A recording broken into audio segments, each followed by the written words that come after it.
Hello everyone, hope you all are doing great. Very good morning, good afternoon, and good evening to all who all are joining us globally. I am Partharu, Events and Program Manager for Microsoft Reactor India. And yes, I once again welcome you all to our today's episode introduction to Azure Kubernetes Services with modern app management. But before we start our today's event, let's go through our code of conduct. We are all here to learn together, participate together. So please be respectful of other people's views, understanding their differences. Be kind and considerate in a way we all engage. Yes, we do encourage you all to participate. Please drop all your questions in the comment section and we'll pick it up from there. Now, I would like to bring in Chaitanya. Hey, hi Chaitanya, how are you? Hey, hi Parth. Good morning. How are you doing? I'm all well. Chaitanya, let me give you a short intro of yours to our audience. Sure. Yeah. Folks, Chaitanya has around like 8 years of experience where he is passionate about cloud technologies and he has a very strong interest in distributed system and has a very good hands-on experience working with Azure Kubernetes. And he's currently at Microsoft with the team. And yes, Chaitanya, the floor is all yours. Hey, hi. Sure. Great. So, good morning, everyone. So I'm part of Microsoft. Like, I've been working with hybrid cloud team here. So, for the past 2.5 years, and like I've explored Kubernetes on Azure a bit. So, as part of the Reactor session today, I'll be going through the introduction of Kubernetes and like how what are the different components of Kubernetes, and then like a command line tool through which you can access Kubernetes cluster that you have deployed on Azure.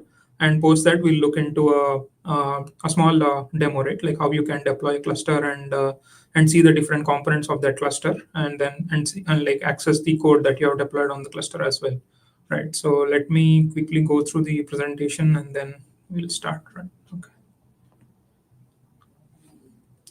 So this is the agenda that I have already discussed, and like quickly let me like jump into the introduction of the Kubernetes itself, right? So as you might have heard of, if you have like explored Kubernetes or AKS or Azure Kubernetes, Azure Managed Kubernetes, you would have heard these terms a lot, like open source platform or lifecycle management, orchestration, self-healing, high availability, and scalability, right? So let's spend some time on what all these terms mean, right? Like Kubernetes itself started as an open source community for, let's say, if you have applications at large, right? If you want to deploy a lot of, if you want to deploy your application at scale, when you have like a lot of people accessing your application, and there is, let's say, a part of the time uh, where a lot of users come in, and at the part of the time when there is less traffic flow onto your website, right? Like then how do you control? And then that is one part of the Kubernetes. Like it helps in scaling, automating it, that scaling part, and then bringing down the application to a stage where it supports less traffic as well.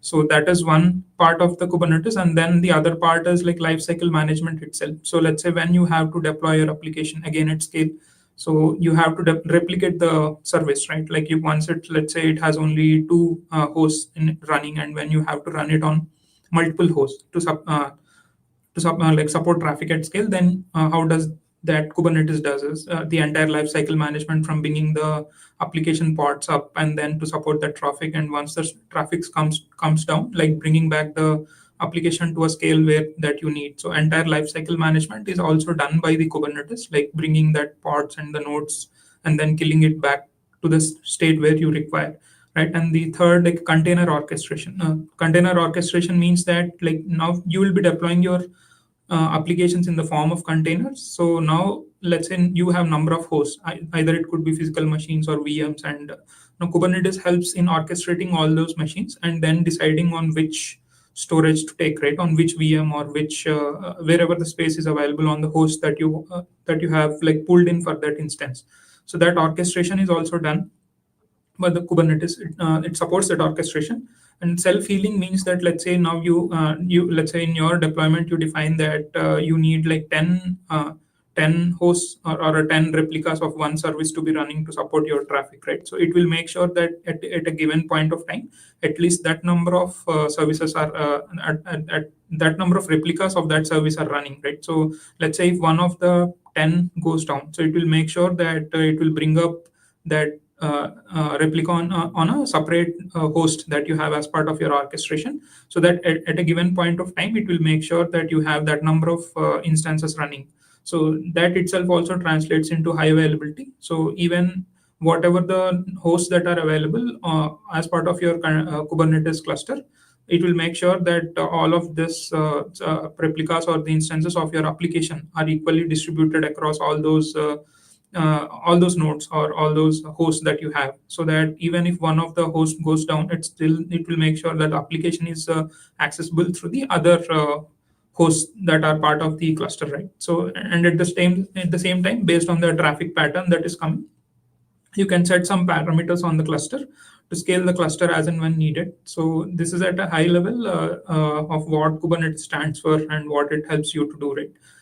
So I'll quickly jump into the architecture part of the Kubernetes. So we have, so if you have any questions, please post on the chat. Like I'm on the presentation screen, so I'll take all the questions towards the end, right? So now I'll quickly jump into the architecture part. So Kubernetes architecture is mainly divided into two parts. One is the worker nodes, and other is the agent nodes, right? So worker nodes is where you deploy the your application code. So if you see on the right, it is split into three different parts, right? One is the cluster itself, and then you see a node pool, and then you see a node, and then you see a pod. So I'll just quickly describe what all these terms stand for. So pod is like a smallest deployable unit. So like pod is where your actual application code would run in the form of a container, right? So you would like containerize your code using different containerized tools like Docker or any other containerized tools that are available. So once you containerize, it's like a smallest unit possible, and that container is uh, on top of that container you create a pod, right? So pod is like a wrapper around your container code, right? So and that pod is what gets deployed onto the cluster. So nodes are like hosts. It could be either a VM or it could be a physical machine. Sorry, it could be a physical machine or anything. So let's say you have like three VMs. Here in the blue side you see like three VMs. It could be three VMs, and then each VM you call it as a node, right? So and that node when combined together it forms a node pool. So let's say you have different requirements for different applications that you want to deploy, right? Let's say one app that you want to deploy needs a higher RAM and a higher storage, and or a different version of let's say underlying OS that is running, right? Let's say for one application that you want to run, you would want Linux to be available, and other applications that you want to run, you want Windows to be available for that, or a specific flavor of Ubuntu or any other OS, right? So now what you do is when you create a node, we will see in the demo as well. When you create a node, you select the type of OS, underlying OS also that you want to deploy for that node as well, right? So node, and let's say when you group particular type of nodes, it becomes a node pool. So this, let's say the first node pool can be a type of Linux, and the other node pool can be a type of Windows, where each node underlying VM, which is part of that node pool, will have a different OS and different VM SKU in terms of RAM and storage, right, or CPU that it supports. So you can create different types of VMs under the different types of node pools with different specifications under the same Kubernetes cluster. And so now this is on the worker side.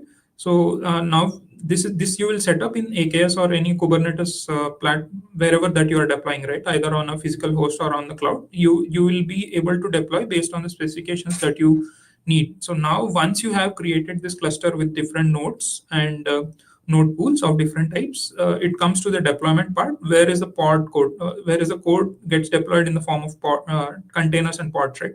So that we'll see in the components part. How do you create a pod, and then how do you create a deployment, and on top of it a pod, and that how it gets deployed. So I'll just quickly jump into the second part of the architecture, which is master nodes. So master nodes is like a control plane, right? So control plane of the cluster itself, or you can call it as a brain of the cluster, right?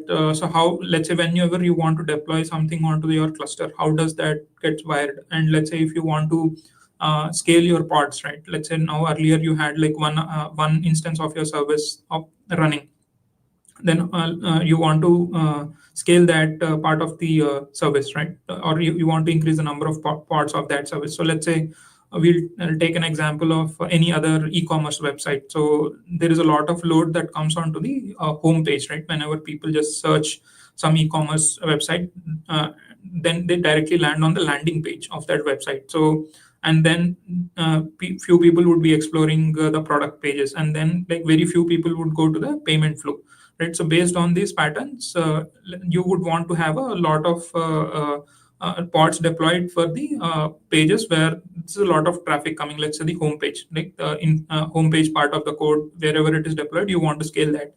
And let's say you want to have less number of instances of the payment service running, right? Because it's generally even if you go to any other e-commerce website, most of the times people would be just going through the product pages, and very rare that they would go and complete whatever have been added to the cart. They would like, if you see that pattern, it would be like three-fourth, one-fourth of what the orders get completed in general. Like just people explore the different types of products available. So based on the traffic patterns that you see on the different services, you would want to scale, right? So entire whatever commands that you issue to scale the pods, or let's say you want to schedule a different type of the payment service to be up and coming and running, right? So all that configuration and that is done by the master node of the Kubernetes. It is also, it gets deployed in the form of a node pool on the cluster itself, though it is separate from where your code would be running. So it is intended to keep that master node pool is separate, and the app code that is running, should that node pool to be separate, right? So all the traffic that has to be routed to your application code also would pass through master node. So the four major components that are part of the master node are API server, control manager, scheduler, and etcd. So let's discuss about these components in specific.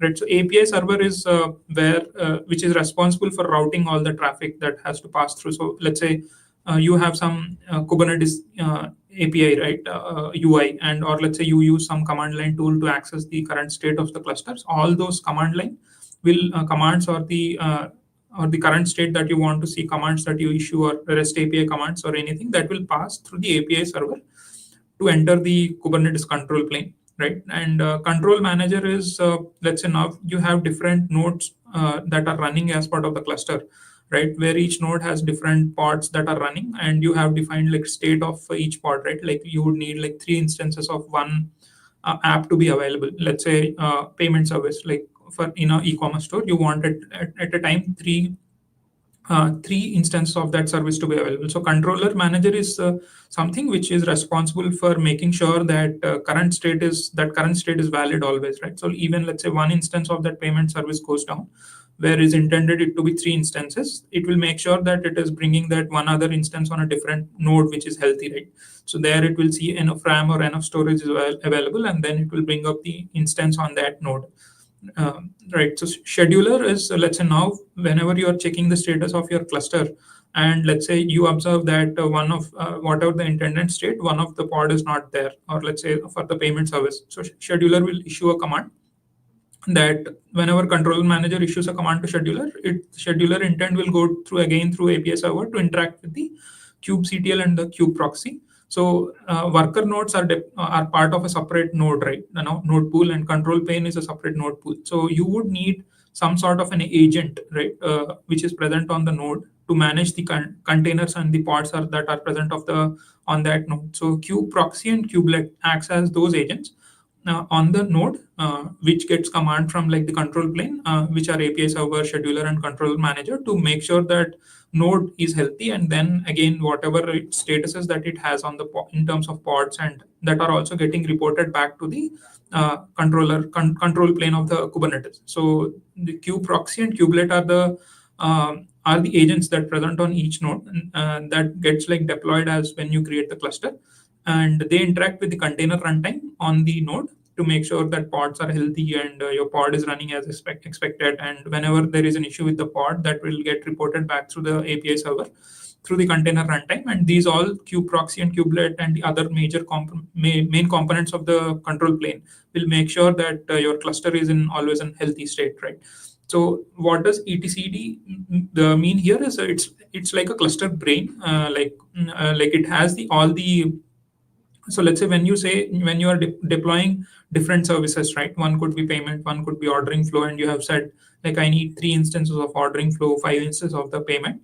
So all that metadata is stored in the like etcd storage. So it makes sure that so all this API server scheduler and control manager will interact with the storage and always check the cluster health statuses, pod health statuses, how many pods are required, and all that current stage of the cluster. Everything is stored in the etcd. So whenever you issue commands, let's say you want to see how many pods are running, how many nodes are running, how many deployments are active. So everything is read through this storage, and it's passed on to the UI or the command line from where you are issuing the commands, right? So these are at the so again, like master node here in this picture on the right side, it shows that we have only one node of the master node running, whereas you see worker nodes, we have like different 3 node pools that is showing. But in general, when you deploy in the production mode, not as a test instance but as a production instance, you would have like you would have a replica of the master node as well, right? Because master node itself can go down, and in that case your cluster itself will become inactive, right? Because every call to the worker nodes will pass through master node. So master node also responsible for routing the traffic, right, through control plane.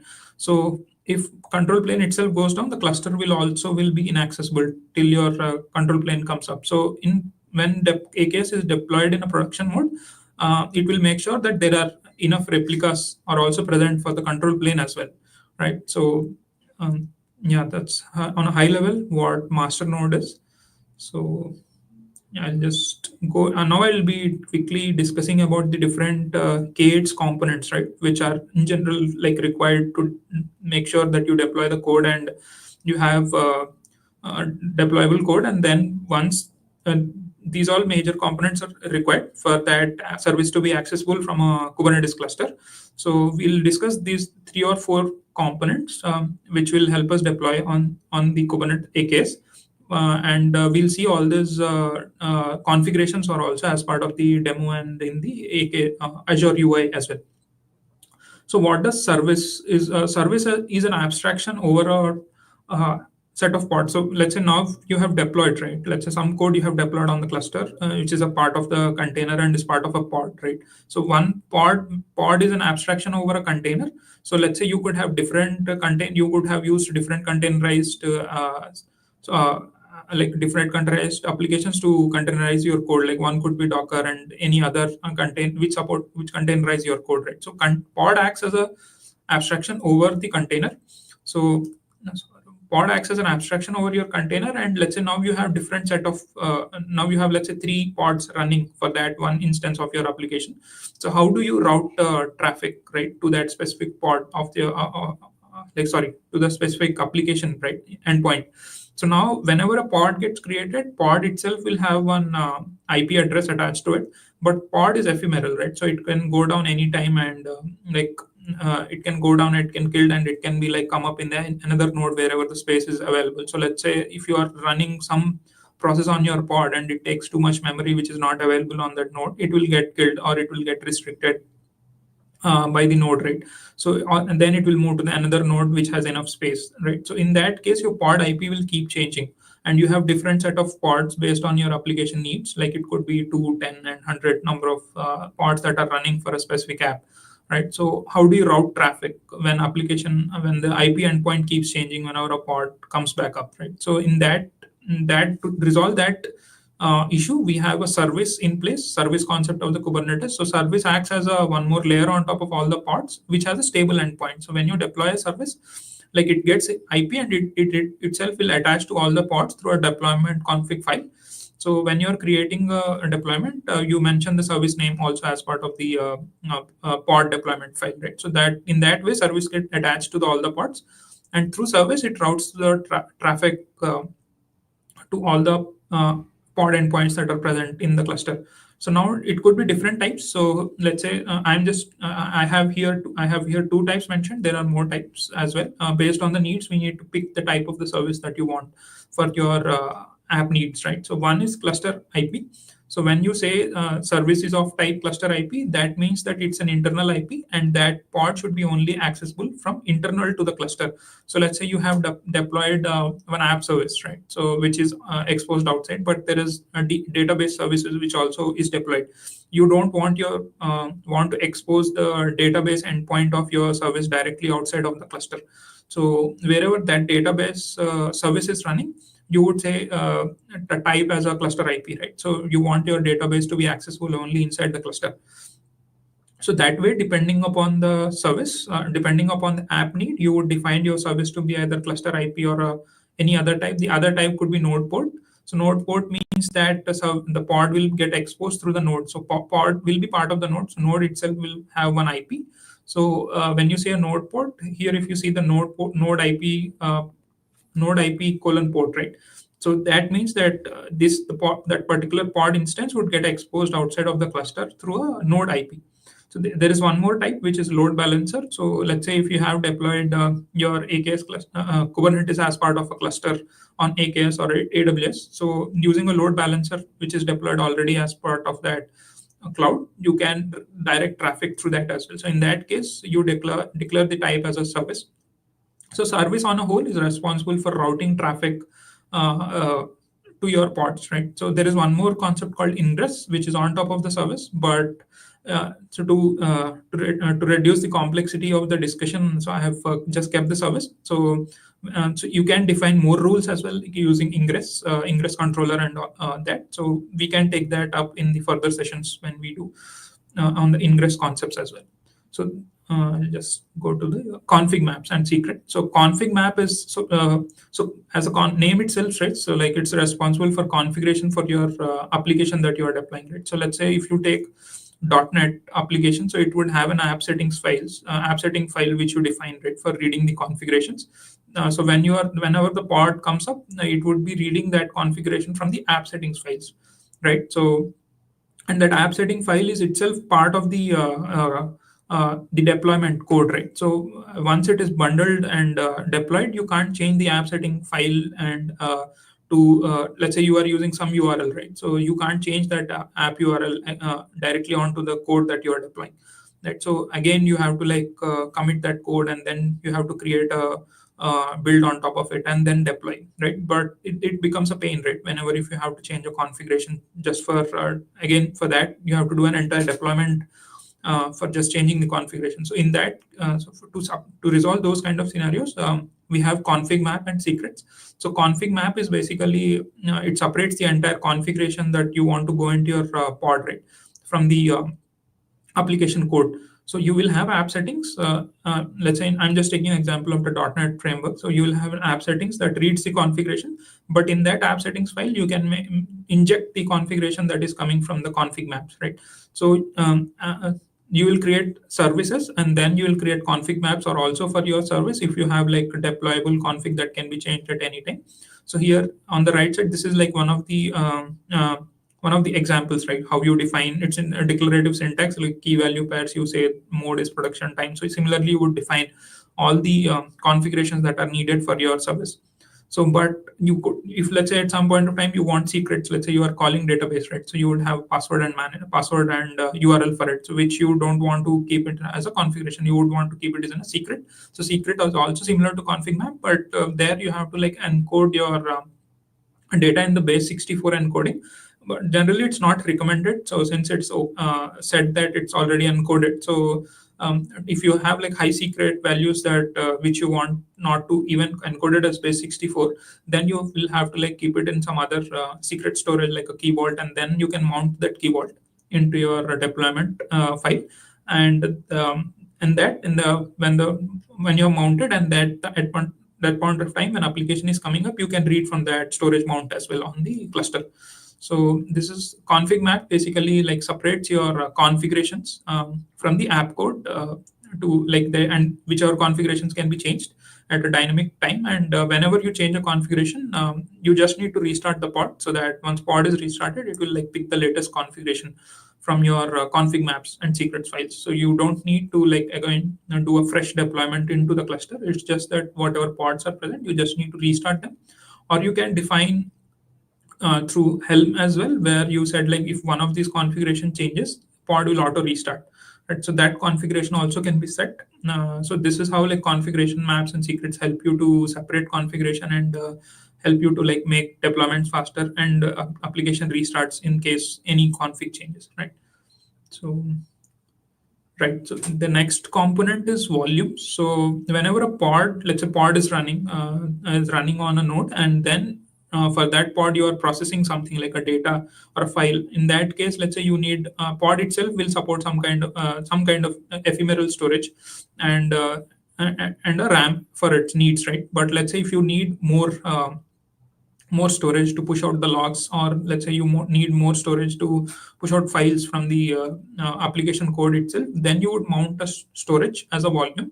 So there can be cases where you would need that storage only to be present till the pod is present. In that case, whenever the pod gets deleted, storage would also get deleted, which is a volume, right? So and let's say in case where you want a permanent storage, then you would have to create a volume which is supports data persistence. So there are like these are the different types. So empty directory storage means that this will get deleted when the pod gets deleted, right? So it's like a temporary storage. Host path means that the storage is created on the node on which the pod is present. Let's say you have a VM, right? So on that VM, which represents itself as a node, you have a pod running. So on that VM, you would mount a storage and attach it to your pod. So even when the pod gets deleted, still that storage would present on the VM or a host wherever you are deploying your pods. So the config map, which we discussed in the previous slide, is also mounted as a storage, so that and attached to the deployment file of the pod, so that it can read the configuration from that file, right? So config map itself also gets mounted as a storage, right? So that's about like quick introduction on volumes. And yeah, so now so deployments is a core where you so whatever we have discussed in the previous slides, right, like the service or the volumes or the config maps, everything comes together as part of a deployment file. So deployment acts as a blueprint for your app, right? So here if you see, I'm on the right side on the spec, I'm mentioning replicas as 3, right? So this means that I want to have like 3 instances of my app, right? And let's say you have already containerized your application using a Docker or any other container platform, and you need to attach that image also here. So in the deployment file, and similarly you would mention service part of your which routes the traffic, right? The service instance also here in the deployment, and storage volume also you have to mention if you need volume storage, and then uh, and the replicas that you need, and the image details that you're where on which on top of which the pod needs to get created. So pod gets created on top of the deployment file, right? So whenever this deployment file is deployed onto the cluster for a specific app, all these details are read, like the network traffic ports that you want to route the traffic for using service, and then the number of replicas. So Kubernetes cluster would read like how many replicas are being asked to be created, right? So that also is part of your deployment file. So deployment file is like the main core part of your pod creation. So so if something is wrong in this part of your deployment YAML file, the pod would not be get created. So deployments is like we will see as part of the cluster also, that deployments are also visible, and you can go into your deployment file and like modify the spec. Let's say at some point of time you need 4 replicas to be running, so you would like edit your deployment file, and as there is a change in the deployment file, cluster would observe, and then it will bring up the one more replica of your file for that. So when you delete a deployment file, it will delete all the pods that are attached to that deployment, right? So that is how it works. And like there are some other features which deployment also supports, like it will make sure the rollback happens if the deployment fails. Let's say you're deploying this and there is an unhealthy pod that is coming up, so it will make sure it will show you that stat as well. And then self-healing means that if you have said like you need 4 instance or 3 instance, so deployment will make sure that it's deploying that many instance of that application as well. Like I've said like image, here is my image, right? So it could be like a application image or or let's say data store image or something of like you have different services to be running. You would create like one image for each service, and that image you mentioned here, right? Yeah, let me jump into the command line part of it. Right. So now let's say now your cluster is deployed using all the components that we have discussed, right? Like services and then deployment files and the config maps. Now, let's say now you want to see your what all are part of your cluster, and are my deployments running, how many pods have come up, or how many nodes are there. So one way is to use the command line tool, which is kubectl. So kubectl allows you to each cluster by default will have a config file associated with it. So you have to download that config file for that specific cluster, and you have to set that context into your kubectl command line tool, right? So once you have set that context, so that kubectl will have the context to the cluster to which it needs to associate these commands, right? So once you set the context, so if you see here on the right side, the kubectl always interacts with the API server. So as we discussed in the master node part of the architecture, so API server is through which all the commands will get routed. So and etcd is the storage uh, which has the current state of your cluster. So let's say now I want to see how many nodes running, so all that data, and how many pods are running, which pods are in bad state, and how many deployments I have currently running, right? So all that storage will present in the etcd as we as a current storage, right? So whenever you issue a command through kubectl, that will go to an API server, and through API server in the control plane, it interacts with the etcd storage, and it brings back the data from the etcd storage and to your command line response. So we'll execute these commands as well in the cluster setup to see the current store. So here, as in the, if you see the nodes and if you see the scheduler control, everything comes together as part of a cluster form, and kubectl can help you to not only see the current state, but you can like delete deployments, like you can restart your pods and you can delete the pods. You can check the pod health and everything, right? That like it has a vast set of commands. So we'll be executing few commands on the cloud shell of the Azure, right? So I have attached all the references here, and I'll share them in the chat as well. Before that, I'll go into the deployment for the cluster, right?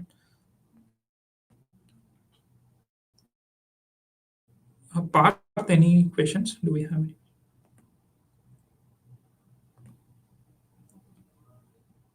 Okay, cool. So what I have done is I have made use of this. So as it is like easier for me to share. So after the session as well, to everyone can go through this open doc and then deploy a cluster. So deploying a cluster itself will take some time. The cluster itself to come up on the portal. So what I have done is I've already deployed a sample cluster on my ID, personal ID, though I haven't deployed the code yet, but I have deployed the cluster. So here, if you see, you will be creating one resource group, and then as part of the resource group, and then which you want to associate your cluster. And then when you are deploying the cluster, since it's just for testing, make sure that you are selecting the type as dev and test and not production enterprise or production economy, so that it's just a sample AKS cluster, right? So once you have filled in all the details, like on the subscription, so I have a one test subscription on my personal account, and so I've created one resource group, and I've like given the name as a dev test, and here you need to give my AKS cluster, and again, like you need to just fill in few defaults, like you can choose any region of your choice. So I've also chosen as ECS2, and rest of the fields you can leave as a default set fields. So this cluster, it will take some time to get deployed. So what I've done is I filled in these fields and deployed the cluster, AKS cluster. So not deployed the code yet, but I've deployed the cluster. So if you see here, so the name of my cluster is my MS Reactor cluster, since it's part of the session. So here, if you go and see whatever components that we have discussed, right, like workloads and services and ingress. So if you click on the service, the control plane itself would have been get deployed as a as a deployments on the master control plane, right? So whatever here you are seeing are the default control plane components that are required for functioning of the AKS itself, right? So if you go into the workloads, it will show all the deployments that are the default to the current control plane, right? So here, if you see like metric server and all the autoscaler, all these components have already got deployed, which are part of the control plane. So this all will be by default present on the node pool. So even if you can go into the settings and see the different node pools that have been created. So I created one node pool called NP Linux for code to be deployed. So you would see like agent pool is where all the master plane master components are running, and control plane components are running, and NP Linux is where you can deploy your. So here, if you see, like it mentions the mode as system. So system is where generally the control plane components run, and user is where your app code would run. So how do you attach? How do you mention a specific node of type, right? So while creating the node, you would mention which type of OS, underlying OS it needs, and based on that, here you could see the operating system as well. So in the deployment file, when you want to deploy your pod, there you would mention what kind of OS it needs, right, in the form of labels. So when the deployment is getting created on the AKS, then itself, then it will see which nodes are available of which of type, which OS that deployment requires, and scheduler will schedule the pod based on the specifications mentioned in the deployment file to that specific node, right? So if you open, like you can see as well, like this is node pool, so it's a bunch of nodes that are part of this node pool. So you can like click on that and see here how many nodes are running as part of that node pool as well.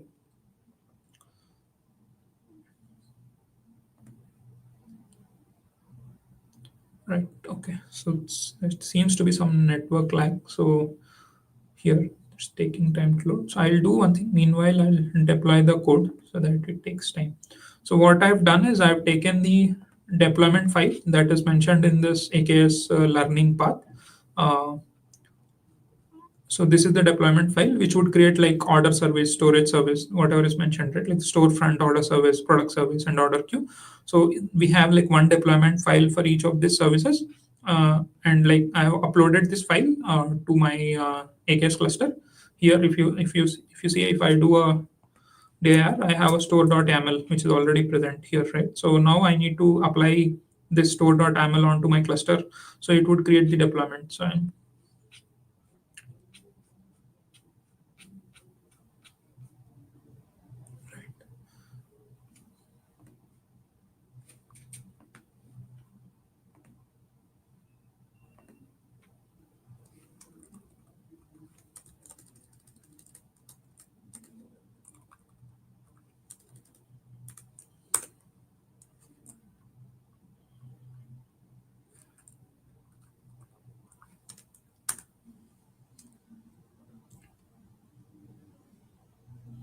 now it's now if you see, like when we have clicked on apply, so on the particular YAML file, which is a deployment YAML, it is creating all these services and the deployment files which are associated with the each YAML file, right? So now we can wait for all these deployments to be running by checking the pods it would create. So here there is one more command that is listed. So when you do get pods, it will like start listing all the pods that these deployment file would create, right? Okay. Let me bring this up.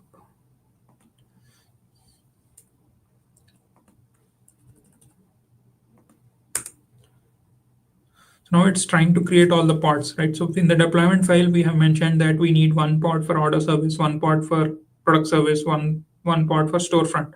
So we have to wait till all these pods get created. So meanwhile, we can check other commands as well. Like let's say if you want to check how many deployments have been triggered, right? So each service, like each pod that we are creating here, comes through a deployment. So we would have like 4 deployment files that are present, right?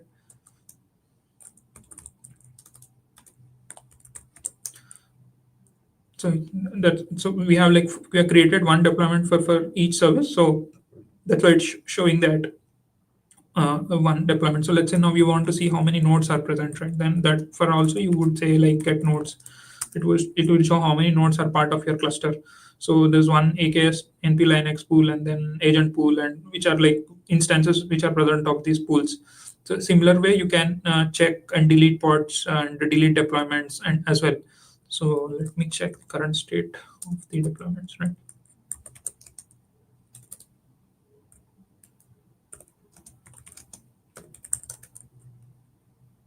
It's one of our product service is still in creating stage, so let's wait for it to complete. Uh, Meanwhile, we can discuss if any questions are there. No questions as of now. No questions. Okay.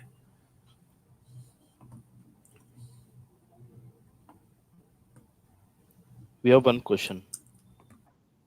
Okay.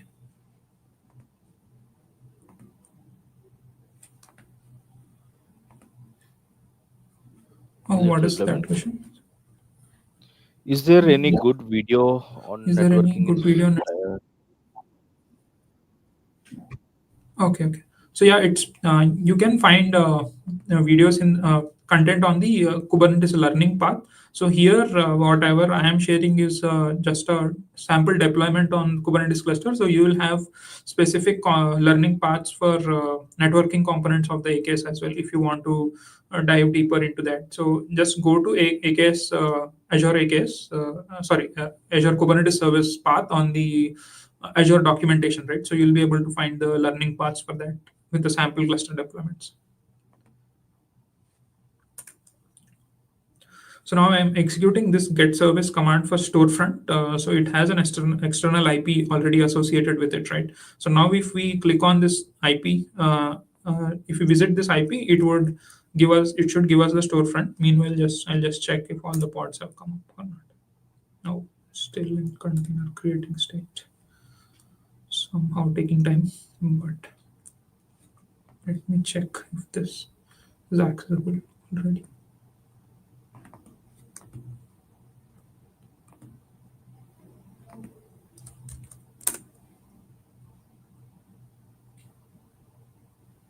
Okay, cool.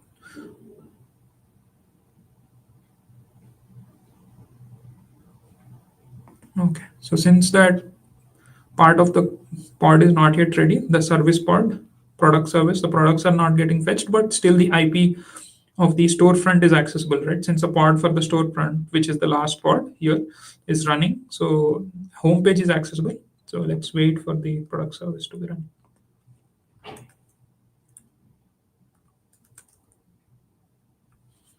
Let me check. meanwhile, there is a question. So Would we you like can, to take it? yeah, sure. What's-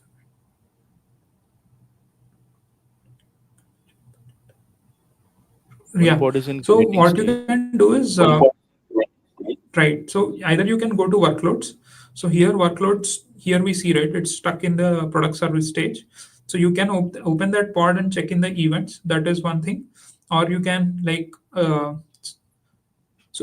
one thing it could happen is I'm on a test subscription, right? So I'm logged in with my test subscription. It could have limited permissions or limited credits. So I have deployed this cluster many times to check whether everything is working. So that credits might have gone over to bring the service that is part of the store, right? Or let's say RabbitMQ or the other parts which are required. So or it is taking time itself since it is deprioritizing since I'm on subscription.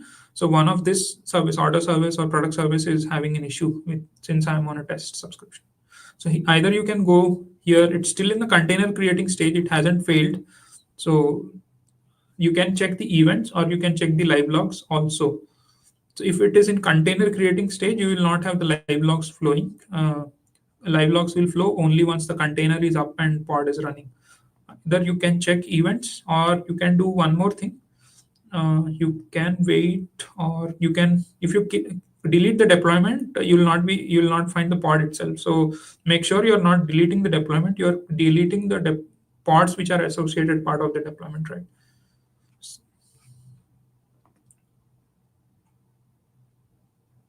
Okay, let me delete and try.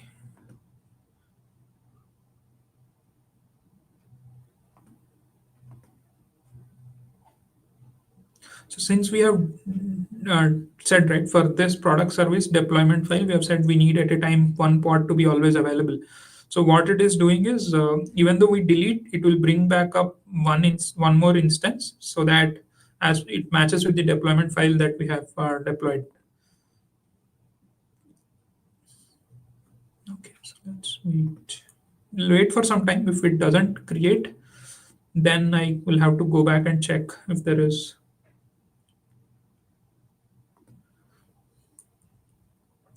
Since it's a test subscription, I would have exhausted some credits.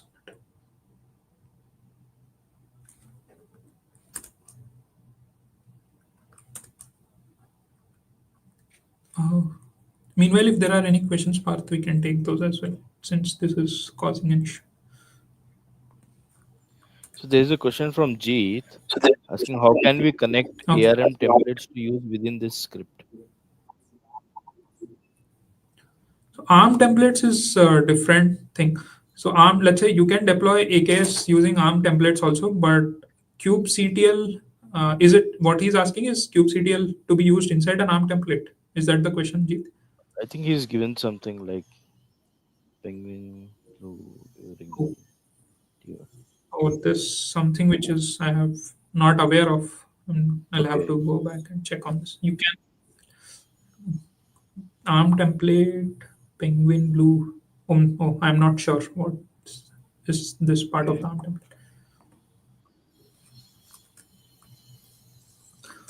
Okay, so it is taking time. I'm not sure. This example might be issue since I'm on a test subscription, but storefront is still accessible. The homepage homepage part of the service is still accessible, but it's seeing error in the fetch. So for that, so let's say now all the other pods are running storefront, and since products are not coming up, I'll will not be able to move forward from this part of the demo.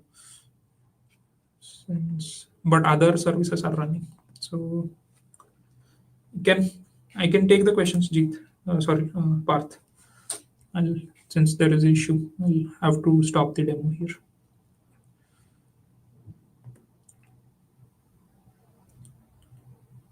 So How instead to of configure so daemon? every so in the deployment or in the ingress part of the configuration, you can uh, configure the in movement of the traffic for your cluster. So that part, or you'd have to like associate a load balancer part as well. So service name itself acts as a DNS, which is local to the cluster.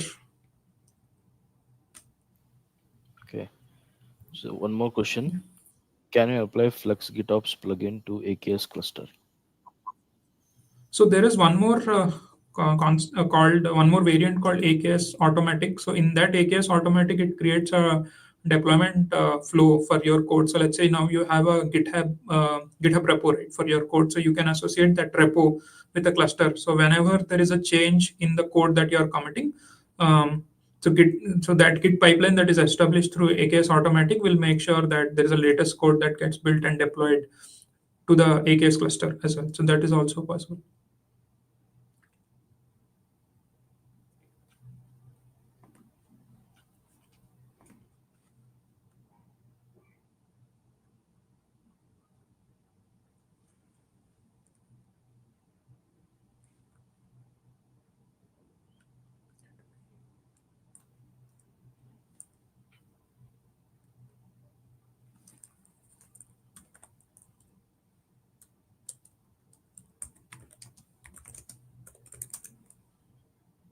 Okay. I guess this is because my credits might have been exhausted. Okay, Parth. There are no questions, like we can stop here.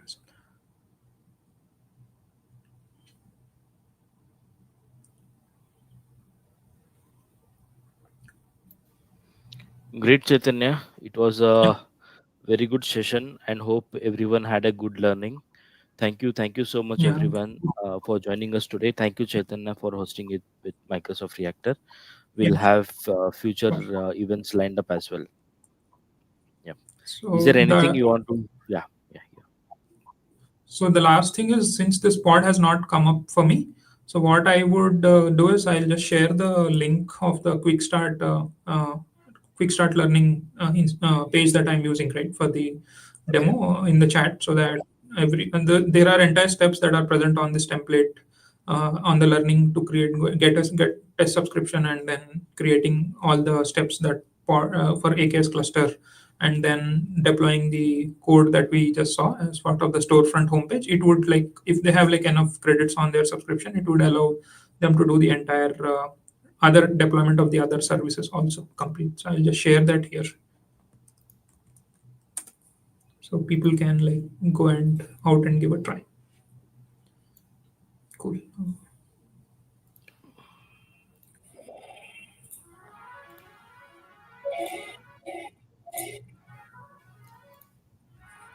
Okay. Thank you, everyone. Thank you so much. And Yeah, yes, have thanks. a beautiful day ahead. Yeah. Thank you so Yeah. much. Thank you.